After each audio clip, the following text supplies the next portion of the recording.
Assalamualaikum warahmatullahi wabarakatuh.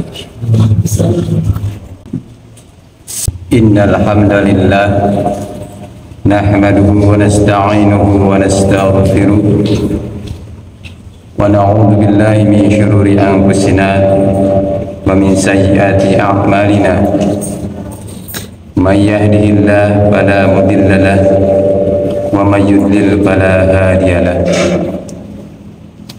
Asyhadu an la ilaha illallah wahdahu la syarika lah wa asyhadu anna Muhammadan abduhu wa rasuluh. Wa qala azza qailin karim fi kitabil mubin. A'udzu billahi minasy syaithanir rajim. La yaghurrannaka taqallubul ladzina kafaru bil bilad.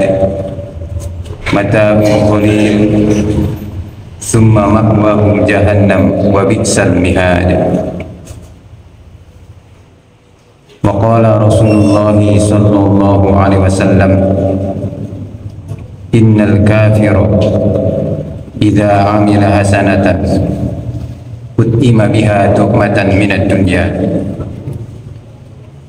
fa ammal mu'minu fa inna allaha yaddakhiru lahu hasanatihi fil akhirah wa yuqibuhu rizqan fid dunya ala ta'atih.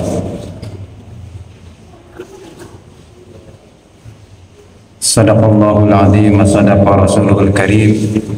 Amma ba'du fa ya ayyuhal hadirun usikum wa iyaya bi taqwallah wa qad fazal muttaquna fawzan 'azima. Mikna keluarga.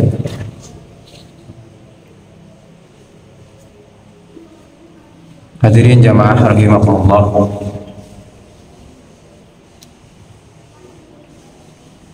manusia sekalipun mengerahkan akal, kemampuan untuk berpikir,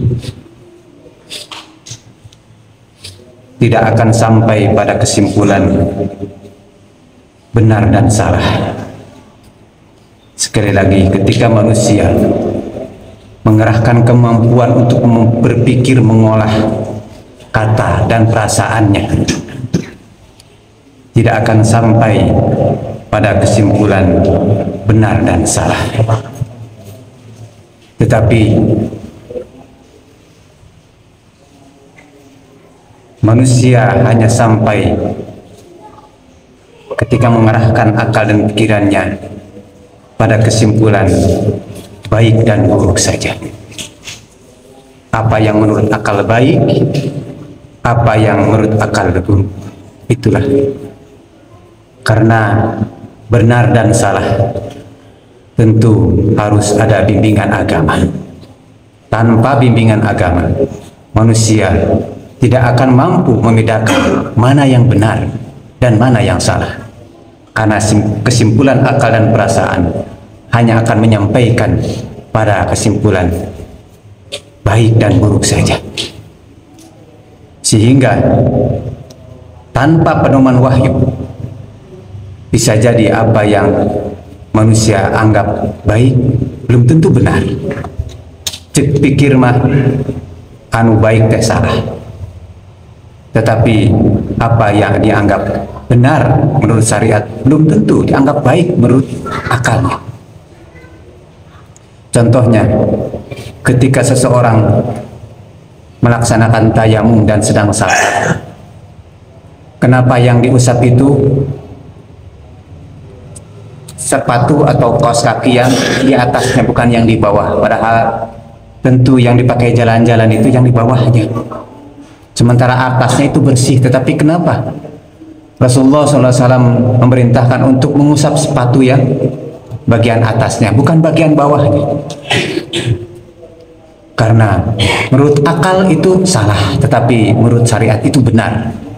Yakin syariat dibimbing wahyu oleh Allah Subhanahu wa Ta'ala. Apa yang dikatakan Rasul itu pasti benar. Ketika orang mukmin selama bulan Ramadan melaksanakan saum sebulan penuh, Menurut perasaan mungkin dianggap salah, kenapa orang muslim itu kenapa berlapar-lapar di siang hari. Menurut pikirnya itu salah, tetapi yakin ketika Al-Quran menjelaskan, Rasulullah SAW menjelaskan pula di dalam sabdanya bahwa ini adalah kebenaran dari Allah Subhanahu wa Ta'ala. Harus engkau manusia anggap ini kebaikan. Apa yang dibenarkan oleh wahyu, manusia, orang yang mukmin, orang yang muslim itu harus mengatakan ini adalah sebuah kebaikan. Begitupun syariat ibadah-ibadah yang lainnya, berhaji, berpikir kenapa dianggap melaksanakan agama seperti begini, lari-lari, seperti hanya sedang bermain-main, sedang sa'i, sedang sopah, seakan-akan ini bukan ibadah. Apakah ini benar-benar ibadah? Tetapi yakin ini adalah ritual yang ada dicontohkan di dalam Al-Quran, lalu disempurnakan oleh Nabi Muhammad SAW yang sebetulnya adalah milah Ibrahim alaihissalam, yang sebelumnya milah Ibrahim alaihissalam, bahwa ibadah haji merupakan milah Ibrahim alaihissalam lalu disempurnakan oleh Nabi Muhammad SAW sebagai rukun iman, rukun Islam yang kelima. Hadirin jamaah rahimakumullah, oleh karena itu akal perasaan hanya akan bisa menyampaikan pada kesimpulan apa yang dianggap menyenangkan, apa yang dianggap baik, ya apa yang dianggap menyenangkan itu dianggapnya baik, apa yang tidak menyenangkan itu dianggapnya buruk. Karena hakikatnya akal dan perasaan yang mengendarainya adalah hawa nafsu. Sementara benar dan salah adalah yang mengendarainya adalah tentu adalah ukuran, bukan ukuran hawa nafsu tetapi ukuran diniyah. Allah Subhanahu wa Ta'ala yang menjelaskan di dalam Al-Quran Al-Karim. A'udzu billahi minasyaitonir rajim. La yaghurrannaka taqallubul ladina kafaru bil bilad.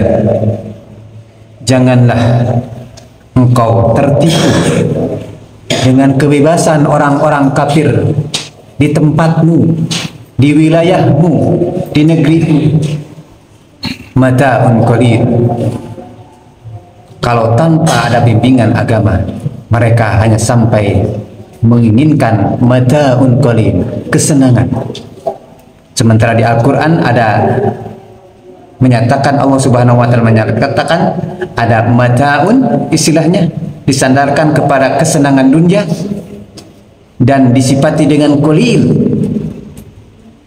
Sementara di Al-Quran pun Allah menyebut falahun, kegembiraan yang gemilang, kemenangan yang gemilang, kegembiraan itu disandarkan kepada orang-orang murid iman.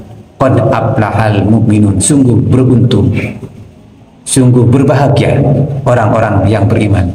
Muadzin menyampaikan hayya 'alal falah, hayya 'alas shalah, hayya 'alal falah. Mari menuju kemenangan, kebahagiaan dan kesuksesan yang gemilang. Itu hanya disandarkan kepada agama. Ketika agama memerintahkan salat, hayya 'alas shalah, hayya 'alal falah. Hadirin jamaah rahimakumullah, kesenangan bisa dicari, bisa dibeli, tetapi kebahagiaan hanya akan didapatkan dengan modal iman. Tetapi belum cukup dengan modal iman, harus ada kendaraannya. Kendaraannya apa? Kendaraannya adalah amal soleh yang menghantarkan kepada kebahagiaan. Itu kendaraannya amal soleh. Dan kendalinya adalah, yang mengendalikan kendaraan tersebut adalah syukur dan sabar. Sekali lagi, kesenangan bisa dibeli dan dicari, tetapi kebahagiaan hanya akan didapatkan dengan bermodalkan iman. Kendaraannya adalah amal soleh dan kendalinya adalah syukur dan sabar. Yang seterusnya, kesenangan, ciri kesenangan itu sifatnya, endingnya, klimak daripada kesenangan itu adalah kebosanan. Sementara puncak atau ending daripada kebahagiaan itu adalah ketentraman, kenyamanan, dan ketenangan batin. Kita ambil contoh. Ketika seseorang ingin bersenang-senang pergi healing ke luar negeri, karena apa? Karena di Indonesia tos ka ubek, tos ka Bali, ka Sumatera, tos ka ubek, maka dia coba mencari healing ke luar negeri. Dipikir di negara nangan ayah hungkur dua musim, musim niji jeung musim halodok. Dia pergi sebuah negara yang punya beberapa musim, diantaranya musim salju. Sampai ke sebuah negara tersebut, sejam 2 jam mungkin bisa menikmati indahnya salju. Tetapi bayangkan kalau sudah berlama-lama 6 jam di pelak dina tempat eta, selain bosan pasti seperti keluar tina kulkas kemudian teu kuat hayang buru-buru balik. Nah geuningan negara teh tiris kieu. Tetapi kalau seseorang perginya bukan pergi tujuannya healing tetapi ibadah, ke luar negeri memang pergi ke luar negeri tetapi melaksanakan ibadah haji yang tahun-tahun ditunggu, antriannya sekarang sampai 24 tahun. Kenapa? Dipikir kenapa orang dulu antri, sekarang antri, padahal dulu tahun 2000, sebelum tahun 2000 masih setahun bisa pergi, bahkan bisa mengulang tahun berikutnya. Tetapi sekarang pemerintah memutuskan untuk reguler 1 kali wajibnya, tidak boleh mengulang, haram mengulang. Kalaupun ketemukan itu dilanggar dan masuk kategori perdata, bisa dipidana. Tidak boleh. Saking banyaknya antrian, bayangkan. Sampai di wilayah lain, provinsi lain ada yang sampai 35 tahun. Jawa Barat masih mending, Kabupaten Bandung masih 25, 26. Kota Bandung 25, kabupaten masih mending. Tapi antrian itu sungguh antrian yang panjang. Kalaupun usia 50 tahun sekarang, nanti dipastikan berangkat hajinya umur 75 tahun, itu pun kalau sehat. Tetapi kenapa orang antri? Apakah di sana itu halnya seperti lebih dari sekedar healing? Akan membosankan? Ternyata tidak. Di sana melaksanakan ibadah berpanas-panas, pergi dari Mina ke Jamarot, menempuh puluhan kilometer dalam kondisi yang panas berpuluh-puluh derajat sampai 45 derajat. Mereka berlelah, tinggal di tenda. Memang ada AC, tetapi tetap saja karena kondisinya 45 derajat, sebesar AC pun tidak memberikan rasa nyaman. Tetapi kenapa orang berbondong-bondong antrian sampai 24 tahun? Dan kalau sudah pulang ke negaranya, seminggu saja sudah pulang, dia sudah rindu, bukan bosan seperti hanya healing ke tempat bersalju tadi. Inilah kalau kesenangan itu batasnya adalah kebosanan, tetapi kebahagiaan itu adalah kenyamanan. Bagaimanapun berpanas-panasan, antrian sebanyak apapun, dia tempuh, dia tunggu. Ditawar oleh kemenang tawaran, Pak bisa bade ngangge jalur Kompas, ini panggilan Allah, harus kita jawab. Tidak boleh seperti itu. Itu pelanggaran. Setiap pelanggaran ada sanksi. Memang di dunia bebas, di akhirat ada sanksi. Menyalip orang lain, dolim kepada orang lain, bagaimana? Niat ibadah tetapi dolim, ibadahnya tentu batil di hadapan Allah Subhanahu wa Ta'ala. Di tengah-tengah manusia bisa jadi dibilang Pak Haji dan Bu Haji, tetapi di akhirat karena dia menyalip antrian orang lain, mendolimi orang lain, dia termasuk hajinya batal dan dolim kepada orang lain. Harus minta maaf, dan caranya minta maaf kepada 250.000 rakyat Indonesia, karena tidak tahu yang disalib itu daerah mana, orang mana, siapa namanya, tidak tahu. Hati-hati dengan ibadah, tidak boleh dicampuri dengan hal-hal yang dolim. Hadirin jamaah rahimakumullah, oleh karena itu pantas kesenangan ini Allah sandarkan kepada pribadi orang-orang kafir. La yaghurrannaka taqallubul ladzina kafaru bil bilad. Janganlah kau tertipu kebebasan orang-orang kafir tanpa batas mereka. Teu kudu salat duhur, teu kudu halal haram, mencari rezeki bablas saja. Jangan kau tertipu. Mereka hanya mendapatkan kesenangan. Kesenangan yang berujung dengan kebosanan. Dan yang disandarkan mataun qalil. Kesenangan yang qalil sebentar. Kenapa disebut qalil? Dibatasi oleh waktu dan dibatasi oleh jumlah makanan yang kita makan. Berapa banyak nikmatnya makan itu? Apakah satu piring masih banyak? Masih nikmat? Tambah 3 piring, kelapar. Apakah seperti makan yang pertama kali? Ditambah 7 piring, tambah enak. Cek dunungan teh, namun anjen iya lapar, wayahna iya kudu dipiakeun, iya 10 piring. Tentu karek dek makan oge geus enak. Semakin lama, semakin banyak ditambah jumlahnya. Karena mataun qalil, terbatas. Qalil itu terbatas. Yang pertama terbatas jumlah, yang kedua terbatas oleh waktu. Pakaian yang kita pakai, makanan yang kita makan. Kalau waktunya, durasi waktunya diperbanyak, diperlama, tentu tidak akan nikmat lagi. Ketika orang bekerja, ingin pensiun, ingin libur, sehari 2 hari masih nyaman pensiun. Tetapi kalau sudah sebulan mulai rada bosan, moe tonggong gawe nanti. Biasa pagi-pagi berangkat, mandi dan sebagainya. Tapi sekarang aktivitasnya hilang, tentu terasa tersiksa. Karena apa? Durasinya, kenyamanannya, ditambah waktunya. 1 pekan, 1 hari mungkin cukup, tetapi kalau seperti COVID kemarin, orang work from home, di rumah, bekerja di rumah, tentu terasa tersiksa. Dan jujur, kita semuanya akan tersiksa.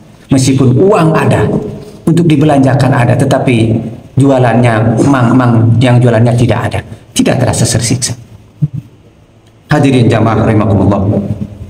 Oleh karena itu pantaslah Allah Subhanahu wa taala menyatakan bahwa janganlah engkau tertipu dengan kebebasan orang-orang kafir. Mataun qalil, mereka hanya sekedar mendapatkan kesenangan sebentar saja. Summa ma'wahu jahannam wa bi'sal mihad, dan sejelek-jeleknya tempat kembali. Mudah-mudahan Allah Subhanahu wa taala menjadikan kita apa yang kita anggap senang, apa yang menurut akal kita menyenangkan, tetapi dengan tuntunan wahyu kita meyakini ini adalah sebuah kebenaran dan wajib menjadikan sebuah kebahagiaan. Ketika kita memiliki harta, boleh kita pergi kemanapun untuk healing, tetapi yakin kemanapun kita pergi, jangan lupa pondasi agama. Ada aturan di sana. Jangan melalaikan kewajiban Allah Subhanahu wa taala. Supaya apa? Ketika kita berangkat untuk mencari kesenangan, di sana pun ada kebahagiaan karena kita tidak melanggar hukum-hukum Allah Subhanahu wa taala. Barakallahu li wa lakum.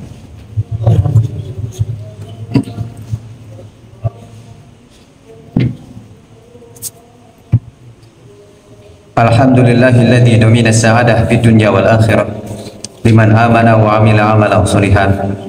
Asyhadu an la ilaha illallah wahdahu la syarika lah wa asyhadu anna Muhammadan abduhu wa rasuluh. Hadirin jamaah rahimakumullah.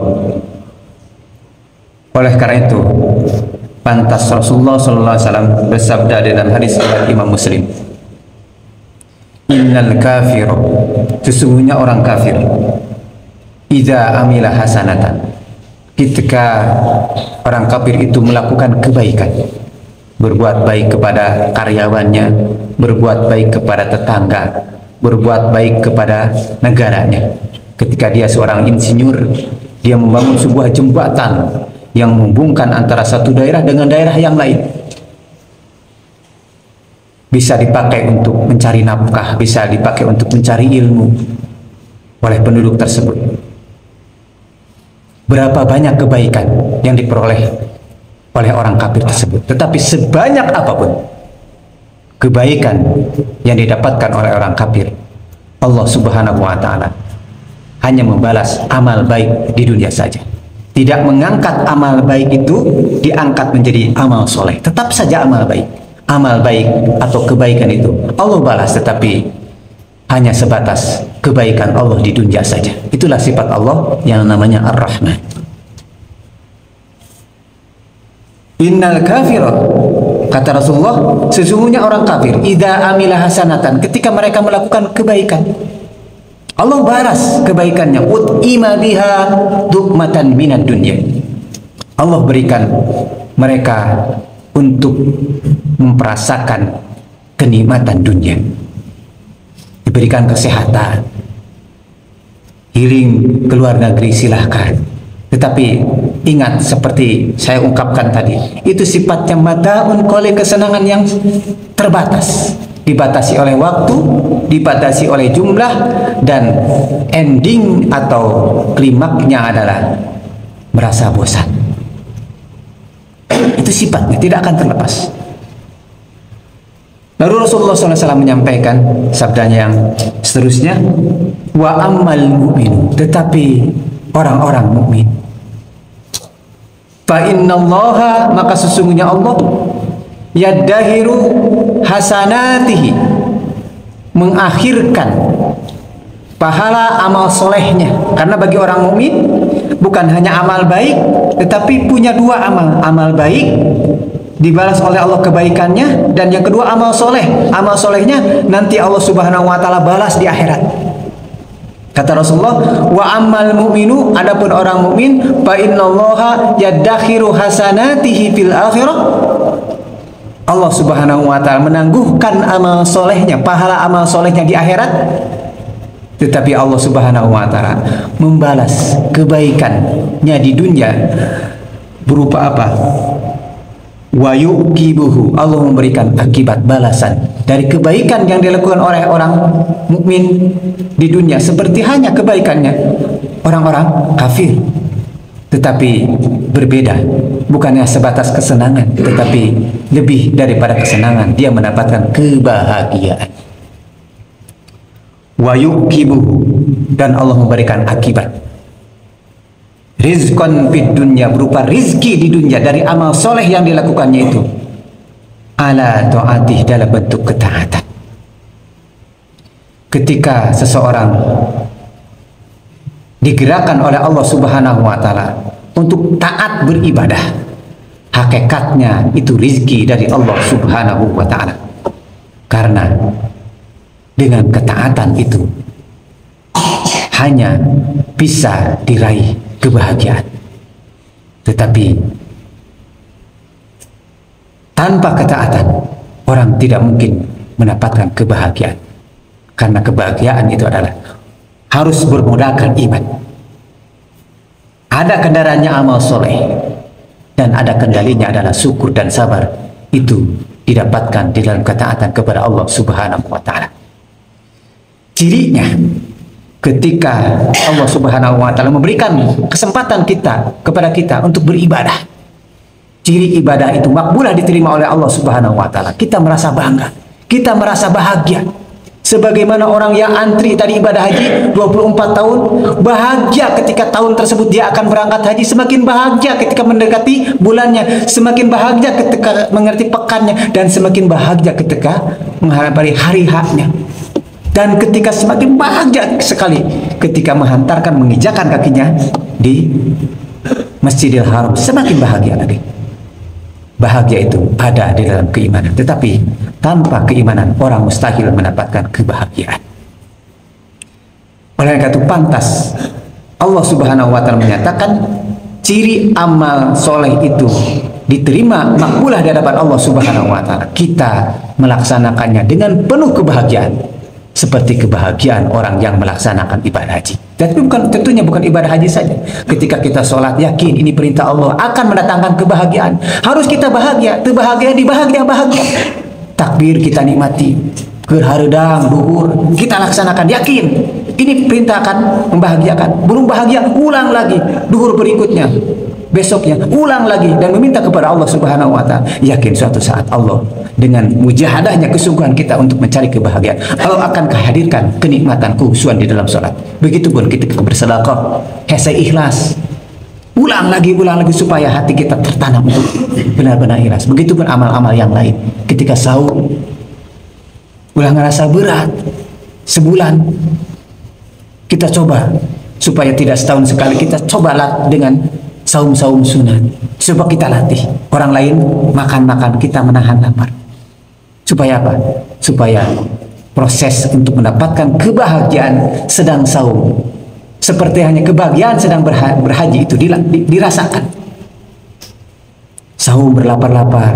Kita melihat ibrah bagaimana orang-orang yang orang gajah, bukannya sehari 2 hari, kita itu malam sahur dan nanti maghrib itu disiapkan menunya. Tetapi bagaimana lihat orang-orang pasti Palestina di sana, bukan hanya berhari-hari, berminggu-minggu mereka tidak makan, sampai 400 apa 1000 mereka itu mati dalam kelaparan. Itu saudara-saudara kita, itu seakidah dengan kita adalah agamanya mukmin dan muslim. Ketika kita berlapar-lapar, ibrah ke sana, timbul kebahagiaan. Alhamdulillah di Indonesia aman. Itu diantaranya untuk mendekatkan, karena kita harus mendapatkan sebuah keyakinan hanya akan menghantarkan kebahagiaan itu adalah amal soleh yang Allah Subhanahu wa Ta'ala berikan atau sampaikan oleh Rasulullah SAW kepada kita. Apakah itu yang mahdoh, yang wajib, ataupun yang ghair mahdoh, berbuat baik kepada orang lain atau bermuamalah dengan orang lain, bekerja di tempat kerjaan harus jujur, karena kejujuran perintah Allah, dan perintah Allah pasti akan mendapatkan kebahagiaan. Yakini setiap perintah Allah mendapatkan kebahagiaan. Itulah rumusnya. Amal itu diterima di hadapan Allah Subhanahu wa Ta'ala ketika kita melaksanakan dengan penuh kebahagiaan, karena ini akan menghantarkan kepada kemenangan yang namanya al-falah. Hadirin jamaah rahimakumullah, itulah yang dapat saya sampaikan pada kesempatan Jumat kali ini. Mudah-mudahan menjadi bahan renungan tafakuran bagi kita semua. Akhirnya Allah Subhanahu wa Ta'ala, berdoa kepada Allah Subhanahu wa Ta'ala, mudah-mudahan Allah Subhanahu wa Ta'ala memberikan kekuatan kepada kita. Apa yang kita yakini baik itu pasti akan kita yakini benar di hadapan diri kita, bersumpah dalam Allah Subhanahu wa Ta'ala, dan kebenaran itu akan menghantarkan kebahagiaan, dan kebahagiaan itu adalah bermodalkan dengan iman. Mudah-mudahan Allah Subhanahu wa Ta'ala memperkuat, mempertebal keimanan kita sampai Allah Subhanahu wa Ta'ala mewafatkan kita dalam husnul khatimah. Amin ya Allah ya rabbal alamin. Rabbana la tuzigh qulubana ba'da idh hadaitana wa hab lana min ladunka rahmah innaka antal wahhab. Rabbana amanna faghfir lana warhamna wa anta khairur rahimin. Rabbana srif anna 'adzaba jahannam inna 'adzabaha kana gharama innaha sa'at mustaqarran wa muqama. Allahumma anzil mustad'afina minal mu'minina fi Palestina wa fi kulli makan wasdud wat'ataka 'alal qawmid dhalimin. Allahumma ahlikil kafarata wal musyrikin adh-dhalimin al-ghasimina fi Palestina wa fi kulli makan wa dammirhum. Allahumma ansuril mujahidina fi Palestina wa fi kulli makan wa ansurhum wa tsabbit aqdamahum. Rabbana atina fid dunya hasanah wa fil akhirati hasanah wa qina adzabannar. Aqulu qouli hadza wa astaghfiruha li wa lakum wa lakum minkum. Wassalamu alaikum warahmatullahi wabarakatuh.